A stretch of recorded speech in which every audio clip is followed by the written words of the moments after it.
Pour hériter de la vie éternelle, il faut être justifié par Dieu. Pour hériter le paradis, il faut être justifié par Dieu. Et la parole de Dieu va nous enseigner ici que Dieu ne justifie pas les hommes par les œuvres de la loi.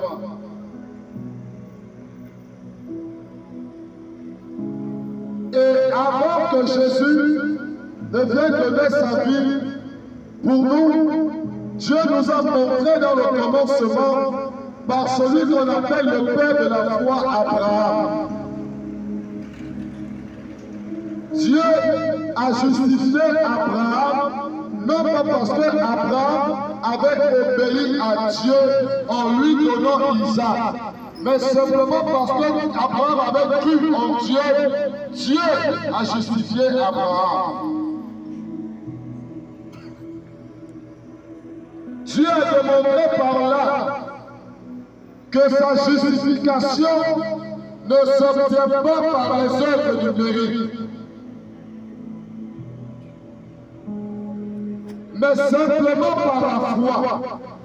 La foi est le canal par lequel on obtient la justification de Dieu. La foi est le canal par lequel un homme peut être agréable à Dieu.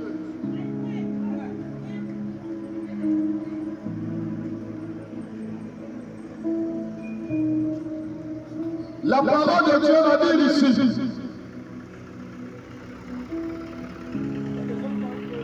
tu dis que tu as la foi. Les démons aussi savent que Dieu existe et ils tremblent pour cela.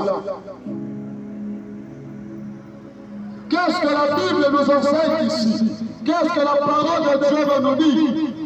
Elle nous dit ici que l'homme a la foi. Tous les hommes de la terre ont de la foi. Mais pourquoi leur foi ne leur justifie pas?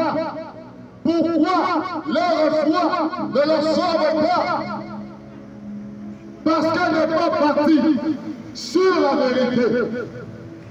Leur foi ne repose pas sur le méridian.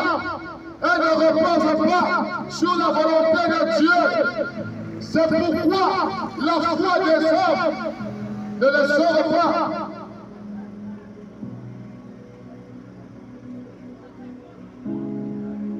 Tous les êtres humains savent que Dieu existe.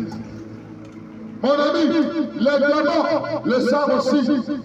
Le diable connaît que Dieu existe et il le trompe. C'est pourquoi il ne cesse de faire le mal, parce qu'il sait que ses jours sont comptés.